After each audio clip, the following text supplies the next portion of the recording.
¿Qué tal? ¿Cómo están, estimados estudiantes? En esta oportunidad vamos a hablar de una de las culturas más importantes del mundo antiguo. Se trata acerca de la cultura griega, o también denominada la antigua Grecia. Es una de las culturas o civilizaciones más importantes del mundo antiguo. Muy bien, primero vamos a comenzar con lo que sería la ubicación geográfica de esta cultura. A continuación vamos a notar claramente que la cultura griega está ubicado entre lo que vendría a ser el mar Mediterráneo, que se encuentra en este lado de acá, y el mar Egeo, que se encuentra en este lado de acá. Asimismo, está en la península de lo que se conoce como la península del Peloponeso, que es toda esta zona de acá. Aquí está el Peloponeso. En esta zona se destacan claramente dos ciudades muy importantes que lo vamos a notar acá. Por ejemplo, está Atenas y Esparta, que más adelante vamos a explicar en qué radicó esta gran importancia de estas dos ciudades. Muy bien, ¿qué podemos decir acerca de la sociedad griega? Vamos a comenzar entonces con lo que vendría a ser la sociedad. En el caso de la sociedad griega, podemos decir lo siguiente.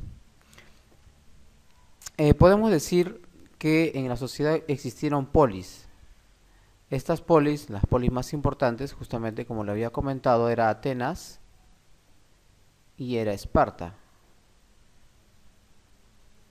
Las ciudades más importantes de la cultura griega. Asimismo, también existían ciudadanos.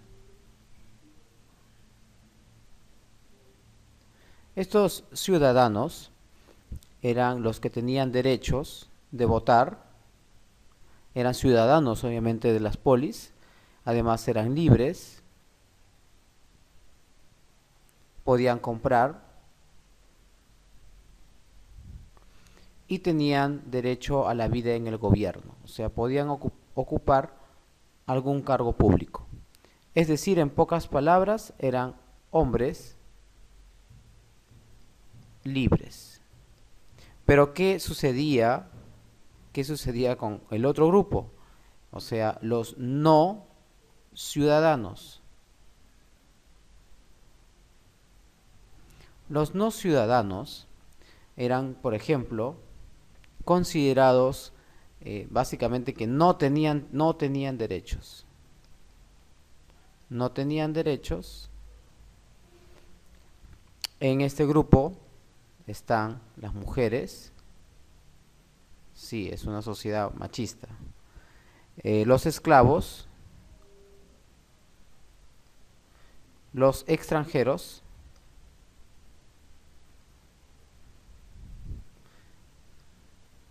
etcétera.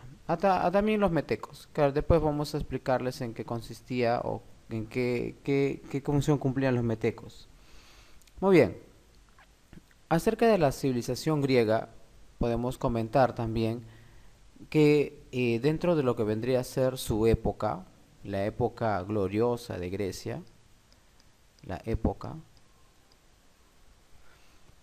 se desarrolló entre los años 600 y 700 antes de Cristo.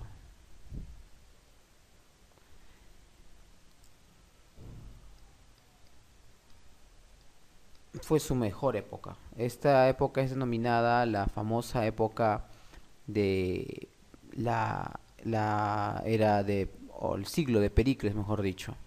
Asimismo, también todo esto se dividía de la siguiente forma, toda la historia griega, mejor dicho. Fundan las primeras civilizaciones en lo que vendría a ser la época arcaica del siglo VI al siglo VII antes de Cristo. Después está, lo comentamos hace un rato, la época clásica, la época clásica, que justamente es esta fecha, entre 600 y 700 antes. Después se encuentra la época helenística,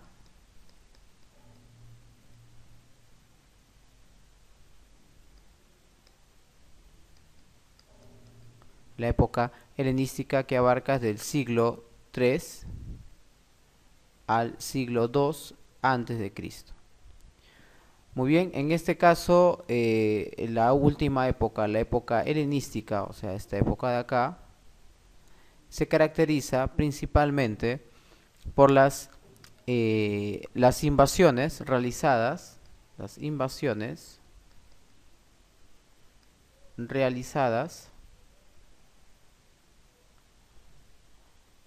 a otras tierras, o sea, mejor dicho, su expansión. ¿Quién estuvo a cargo de esto? Fue el gran Alejandro Magno, el cual conquistó gran parte de Europa y Asia. A esta época se le llamó la época helenística. Fue la última etapa de Grecia, siendo la mejor época de la cultura griega, la época de donde se destaca claramente el avance en la mayoría de áreas o de manifestaciones, la época clásica, como les comenté, llamado el siglo de Pericles. Muy bien. Con respecto a la política, en la antigua Grecia, hay muchas cosas que destacar, pero en primer término, a ellos se les atribuye la invención y aplicación de un sistema político muy utilizado en la actualidad. Esto se denomina la democracia. Bueno, y por los que no saben, demo es pueblo y kratos es gobierno. Es decir, gobierno del pueblo. Es la forma de política más utilizada en la actualidad.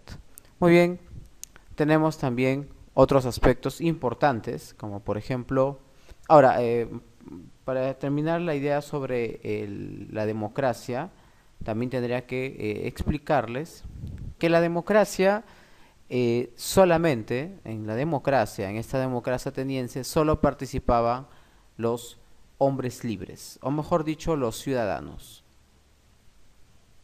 O sea, tan demócrata no era. No es que estaba abierta a todos, sino que solamente estaba aplicada para los ciudadanos griegos. Con respecto a su economía, vayamos a otro aspecto, al aspecto de la economía. Con respecto a la economía, los atenienses eran agricultores y ganaderos.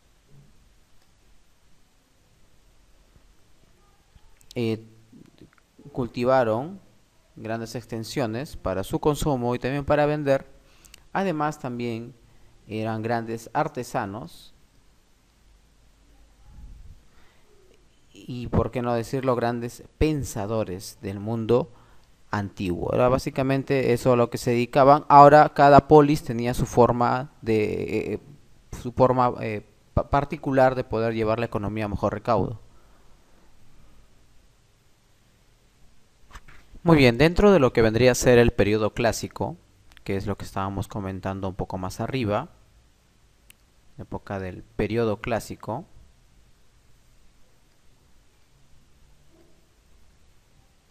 vamos a señalar algunas características muy importantes de este periodo.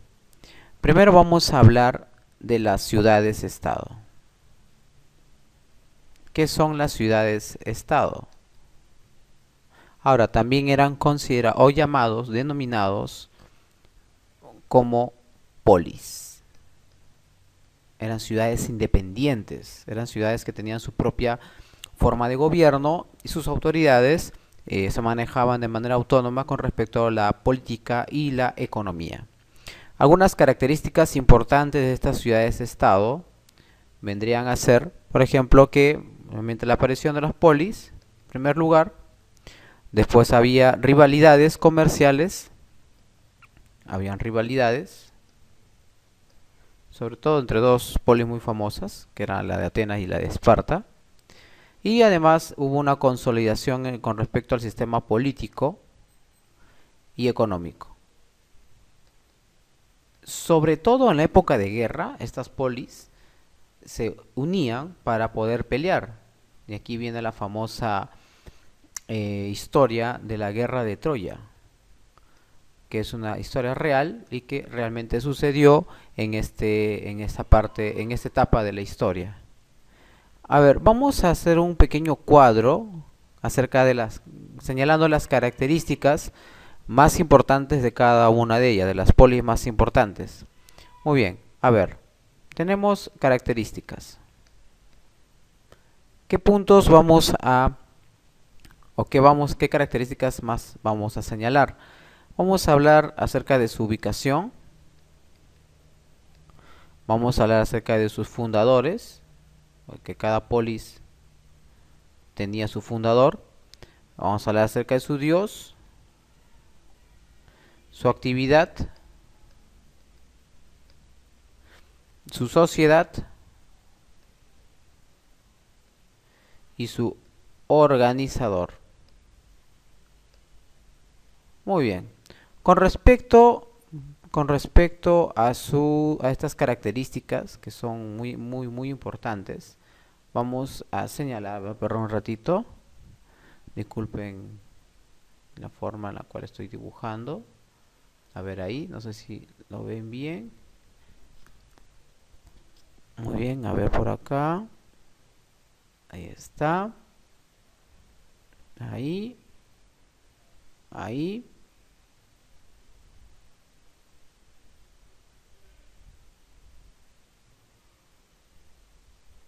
Muy bien. Vamos trazando unas líneas para que quede claro cuáles son estas diferencias. Muy bien. Entonces tenemos por un lado a Esparta.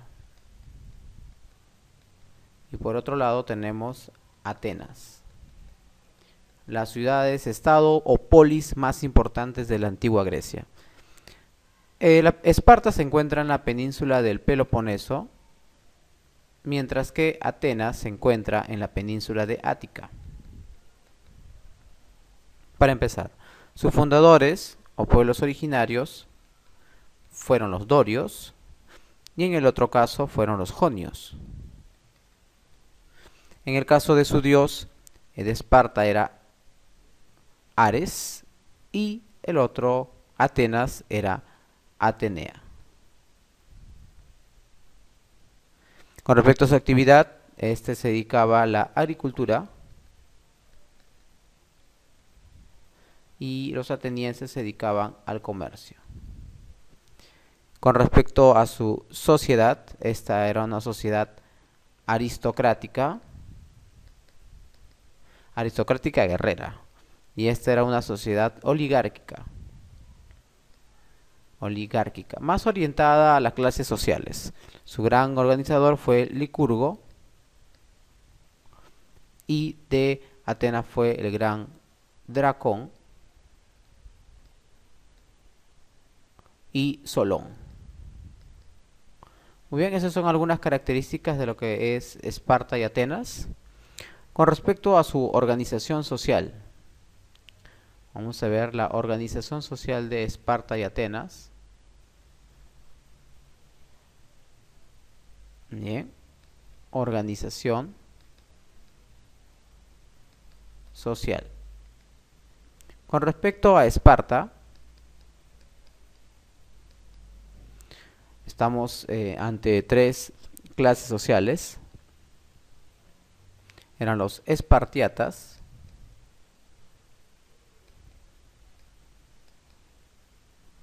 eran los periecos y también los ilotas. Estos vendrían a ser los nobles, la nobleza. Los periecos sería el pueblo común y los ilotas serán los esclavos. Con respecto a los atenienses, con respecto a Atenas, primero tenemos a los eupátridas.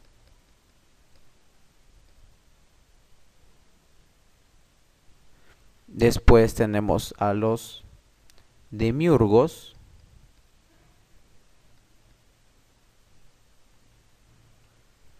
Después tenemos a los metecos.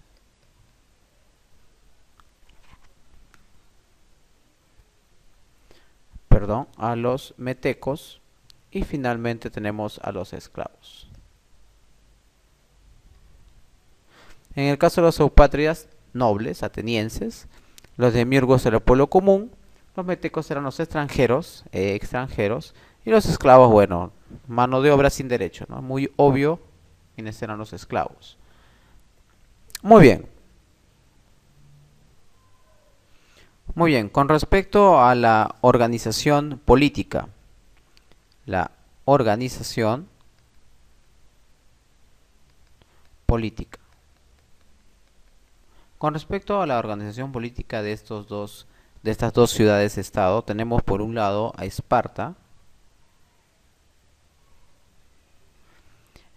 cuya organización política se dividía de la siguiente forma.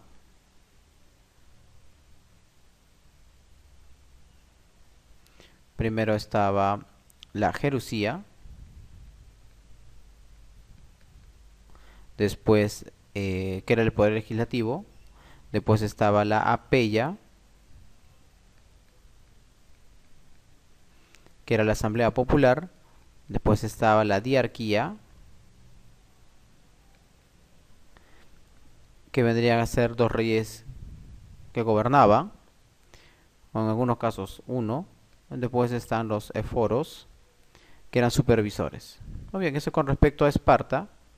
Y con respecto a Atenas,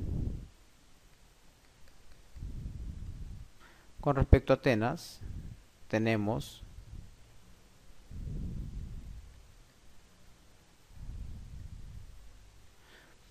en primer lugar a la Bulé, que era el famoso Consejo de Ancianos o poder legislativo. Después está la Eclesía,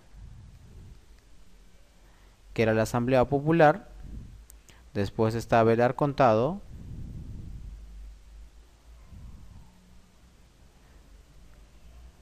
Y finalmente el Areópago, que era el Tribunal de Justicia de estas dos ciudades-estado. Eso es con respecto a la organización política de las ciudades-estado o polis, Esparta y Atenas. Muy bien, la antigua Grecia también tuvieron grandes batallas, o mejor dicho, grandes guerras, los cuales le permitió expandirse aún más, o en otros casos terminar también con su periodo histórico. Destacan dos guerras muy importantes. Vamos a ver en primer término lo que vendría a ser las guerras médicas. ¿Por qué se le llama médicas? No por los médicos, se llama médicas porque fue contra los medos persas. O simplemente persas. Muy bien, ¿cuál fue la causa? La causa fue la expansión territorial de los persas. La expansión territorial de los persas. La expansión territorial de los persas. Con respecto al control, porque ellos querían tener el control comercial del Mediterráneo.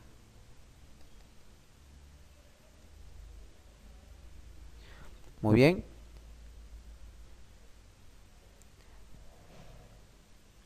El desarrollo de esta guerra fue de la siguiente forma.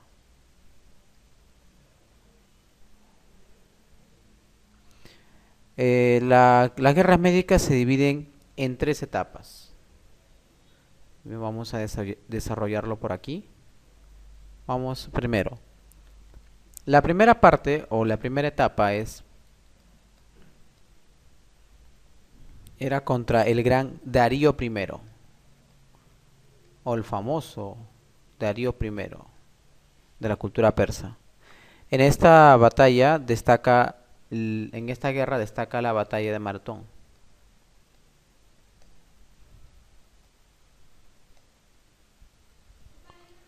Muy bien. Después está la segunda.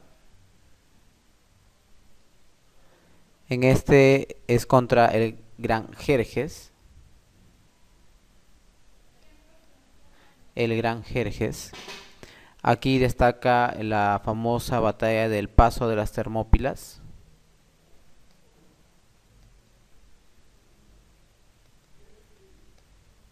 Esto vendría a ser la famosa anécdota de los 300 valientes de Leónidas.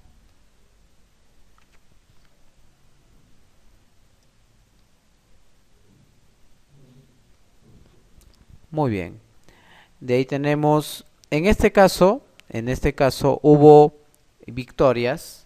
En este caso lo de Maratón lo ganó los griegos. En la segunda, igualmente, hubo una victoria en un primer momento de los persas con Jerjes, porque asesinaron a los 300 valientes de Leónidas.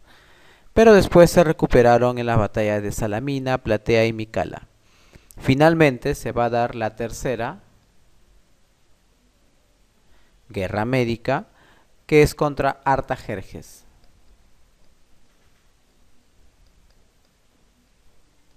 En esta, en esta guerra, en esta tercera etapa, hay una victoria contundente de parte de Grecia, una victoria de parte de Grecia, y se va a dar lo que se conoce como la paz de Calias entre los persas y los griegos. Finalmente la consecuencia de todo esto, porque hubo una consecuencia, la consecuencia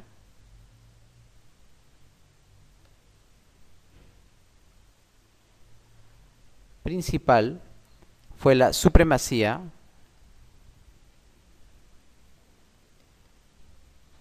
de los atenienses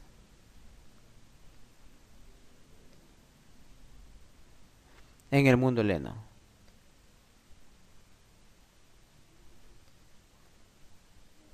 Es decir, en la mayor parte del mundo los atenienses tuvieron el control absoluto. Y justamente después de esta época, después de esta famosa guerra médica, después de todo esto, esta supremacía se trasladó en un famoso siglo, que ya lo había comentado, pero lo vuelvo a poner aquí, en el famoso siglo de Pericles.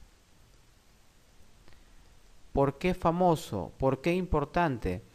Porque en este siglo hubo un avance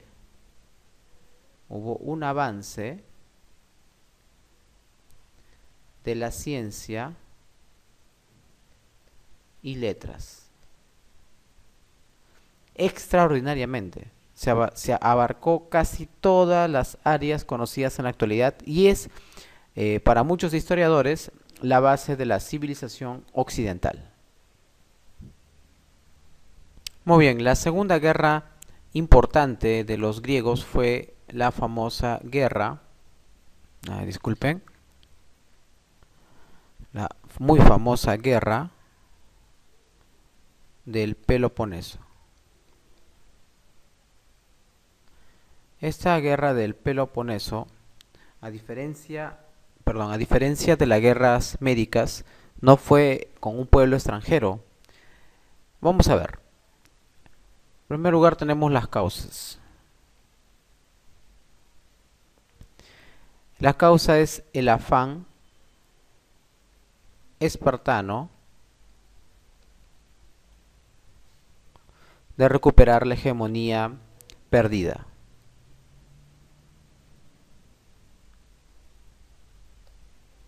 Lo que sucede es que después de las guerras médicas, eh, los, los espartanos pasaron a segundo plano. Los que tomaron las riendas de Grecia fueron los atenienses. Y en el siglo de Pericles justamente se dio ese avance, pero los espartanos no figuraron en esa época. Así que ellos querían tomar esa, esa posición privilegiada de ser el pueblo o la ciudad-estado más importante, y por esa razón es que lo único que quisieron, bueno, era apoderarse básicamente de toda Grecia y ser la ciudad-estado más importante. Igualmente, en su desarrollo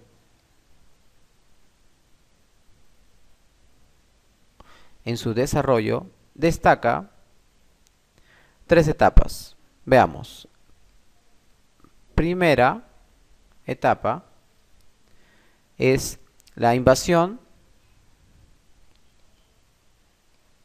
espartana, o la invasión de Esparta,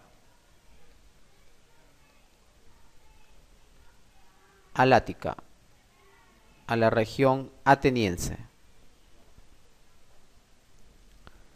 En este caso hubo una victoria de los espartanos y una división recíproca final de esta primera etapa de las guerras del Peloponeso. Después tenemos una segunda.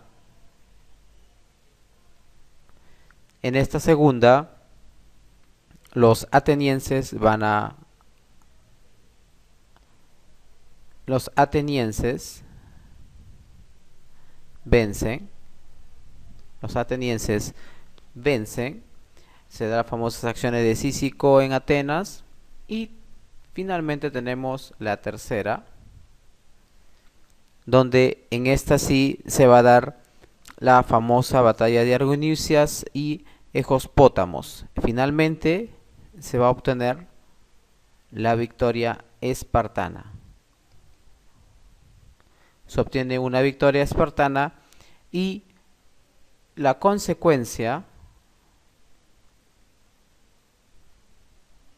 consecuencia sería la hegemonía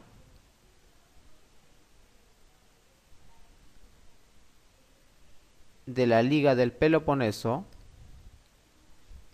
o la Liga Espartana también conocida, del Peloponeso. Y mientras que en Atenas se va a implantar un gobierno de unos 30 tiranos, es decir, Atenas pasa a segundo plano.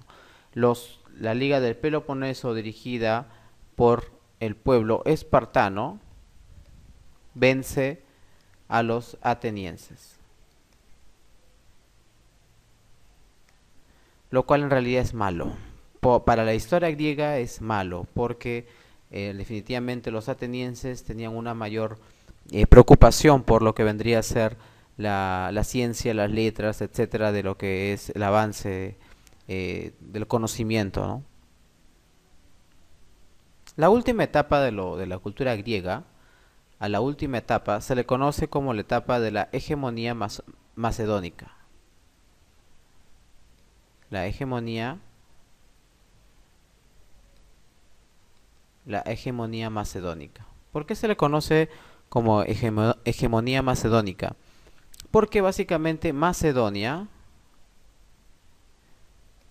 ubicada en una región de Grecia, en la parte norte de Grecia, va a querer conquistar toda la península del Peloponeso y la península del Ática. Para esto, Filipo II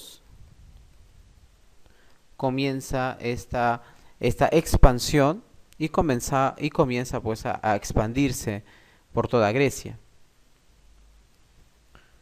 Muy bien, la segunda etapa, la primera la inicia Filipo, pero la segunda etapa lo inicia el muy famoso Alejandro Magno.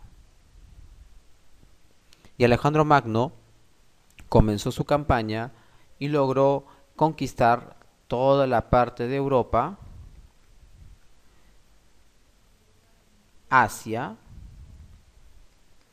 una parte de Asia y una parte de África, pero en cierta forma era el mundo conocido de ese entonces, era el mundo conocido de esos años. Esto es aproximadamente 352 antes de Cristo. Muy bien, Alejandro Magno tuvo una serie de conquistas memorables. Alejandro Magno se enfrentó a los persas, los venció. Después se enfrentó también a los egipcios, también los venció. Después también a los hindúes, también los venció, llegando básicamente a la parte inicial de Asia. Lamentablemente, Alejandro Magno fallece. Y fallece teniendo un imperio inmenso, pero que no pudo gozar. Conquistó gran parte del mundo conocido, pero jamás pudo disfrutarlo. Fallece en circunstancias nada claras y se pone de esta manera fin a lo que vendría a ser la cultura helénica, obviamente la antigua Grecia o cultura griega, y los romanos pasan a invadir Grecia y empieza ya lo que se conoce como la cultura romana, aproximadamente después de lo que vendría a ser Alejandro Magno. Muy bien, con respecto a las manifestaciones culturales. Con respecto a las manifestaciones culturales de la antigua Grecia, estas manifestaciones culturales destacaron en varias áreas. En primer lugar, vamos a hablar acerca de la literatura. Y si hablamos de la literatura, tenemos que hablar de la época llamada época épica, donde destaca el gran Homero con sus obras La Ilíada y la Odisea, que nos ha llegado hasta la actualidad y que son base de la historia griega, de lo que sucedió en la antigua Grecia. Después está también Hesíodo.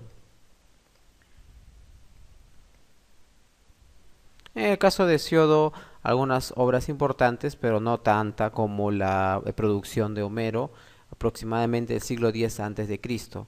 También destacaron en esta época lo que es la lírica, perdón,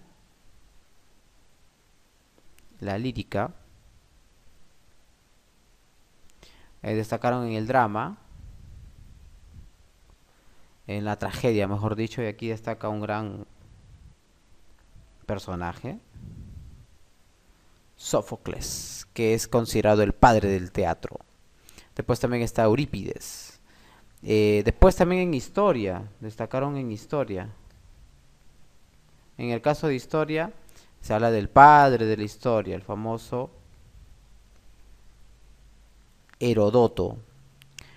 Muy bien, eso con respecto a la literatura. Con respecto, a ver si vamos un poquito más acá, con respecto a la oratoria,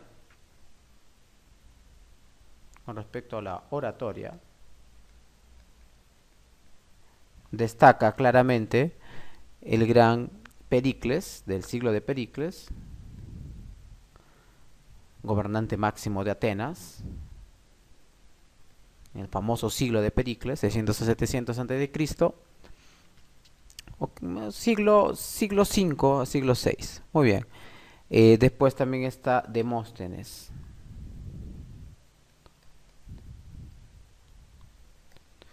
Muy bien, eso es con respecto a la parte de la oratoria. Después tenemos en lo que vendría a ser la filosofía. Y en la filosofía van a destacar tres principales filósofos. Muy bien, esta clase de filósofos muy privilegiada es la de Sócrates,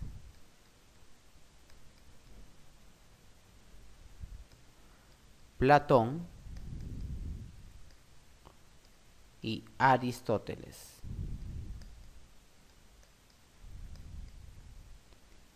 Los más grandes filósofos de la antigua Grecia. No escribió nada. Sócrates no escribió nada. Se conoce de él por sus discípulos, que en este caso es Platón. Se conoce, por ejemplo, que él da grandes frases como conócete a ti mismo y el famoso solo sé que nada sé. Son sus dos más grandes máximas. Se habla mucho de él con respecto a su producción, pero no por él mismo, porque no escribió, sino a través de sus discípulos, que vendría a ser Platón. Y en el caso de Platón es el fundador de la academia. En el caso de Aristóteles, es también fundador del Liceo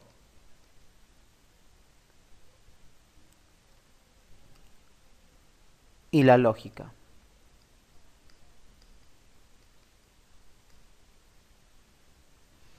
Con respecto a la arquitectura,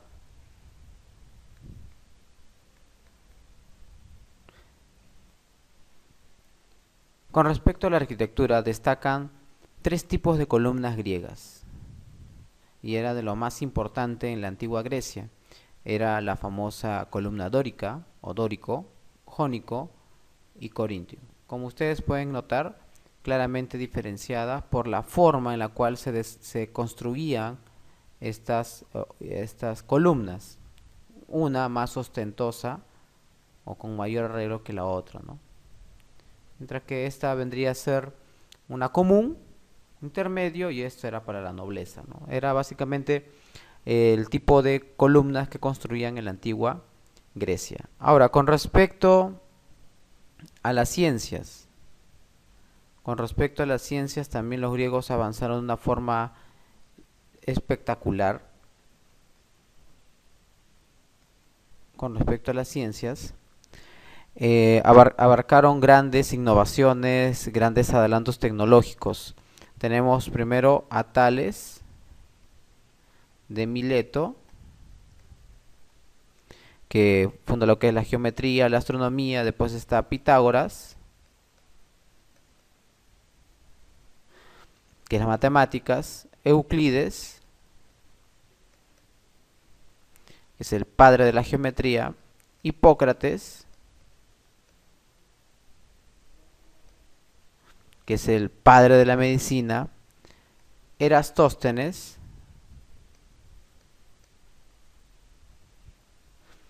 que es el padre de la geografía. Arquímedes, que habla del principio de flotamiento. Y el gran Ptolomeo. Él es el acerca de la teoría geocéntrica. Muy bien, con respecto a su religión, con respecto a la religión griega, se puede decir que eran politeístas.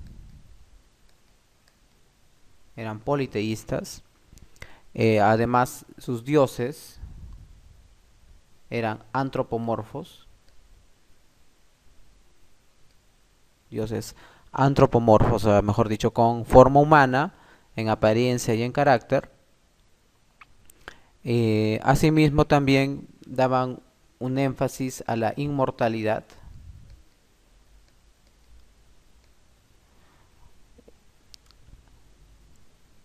Bueno, y estas vendrían a ser sus tres principales características. Ahora, estas características están acompañadas de la variedad de dioses que existían. En el caso de los dioses, se habla de dioses principales, como Zeus, Hera, está Zeus, Hera, Atenea, o la diosa de la sabiduría, Zeus el dios principal, dios del trueno, era diosa del matrimonio, Atenea era diosa de la sabiduría, después está Afrodita, diosa del amor, pues está Ares, en el caso de Ares es el dios de la guerra, después está Apolo, que era el dios de la verdad y de la luz, después está Poseidón, el dios del mar, después está Hermes, que es el mensajero de los dioses, después está Artemisa, en este caso Artemisa es la diosa de la caza de los animales y la naturaleza, después está Hades, en el caso de Hades es el dios del infierno. Después también tenemos otros dioses, como por ejemplo, lo podemos poner acá, Dionisio, que era el dios del vino. Bueno, Cronos, que es dios del tiempo, y Hestia, diosa de la fertilidad. Muy bien, esos son algunos dioses griegos importantes dentro de lo que vendría a ser las manifestaciones culturales de la cultura griega. Bueno, espero que les haya servido este video y muchas gracias por todo. Nos vemos hasta una próxima oportunidad.